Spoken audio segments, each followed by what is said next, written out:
congratulations on the Rogan podcast. If people haven't listened to it, I think it's some of the best storytelling you're going to hear on Rogan in a while. Appreciate it. How'd you get hooked up with Joe? Once I finally met the publicist on a Zoom call for the book, he's like, hey, this is what we do. I get on here. You can get these shows. I'm friends with these people. Is there a show that you watch that you'd like to be on? I said, yeah, Joe Rogan. And he said, his face was like, well, I like where your head.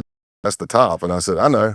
Top of the top. Yeah. So I talked about, I knew you guys with CPI. I said, look, a lot of his security are retired cops. And then the editor for my book was the editor for Tim Kennedy's book, Scars and Stripes, under Simon & Schuster as well. So the week before I came here in November for my first time, they called me and said, we need to talk ASAP about possible dates for Joe Rogan. I said, well, you tell me when to be there. Yeah. I said, you don't, you be there tomorrow. We work around his schedule. Yeah, exactly. The other way around. I'll be there tomorrow if he wants. Yeah. By the way, anybody that's watching, do not send me a DM. I cannot get you on the Joe Rogan show. Exactly. I don't know if you're running into that now, but like all the time, people are like, hey, can you get me on Rogan's? I'm like, fuck no. I'm like, how am I going to get you on fucking right before the recording starts, because it opens with him going, man, you've lived a crazy life. Right before that, we're talking, and I said, man, I don't know if you know this. I said, but ever since people found out I'm coming on your show, it's like, bro, if you could just say my name, I'll be forever in debt.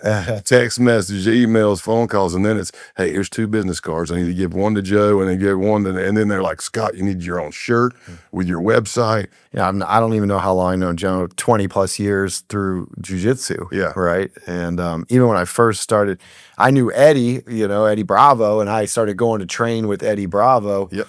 And Joe was there, and I'd heard of him from doing some announcing, but I didn't, really know him or know like what he, was just another, that's the thing about jiu-jitsu, right? Yeah. You get on the mat, it doesn't matter who really you are. Yeah. We're just training, cop, criminal, whatever, doctor, lawyer, like nobody really cares, you know what I mean? It's like, we're just going to try to kick each other's ass, know?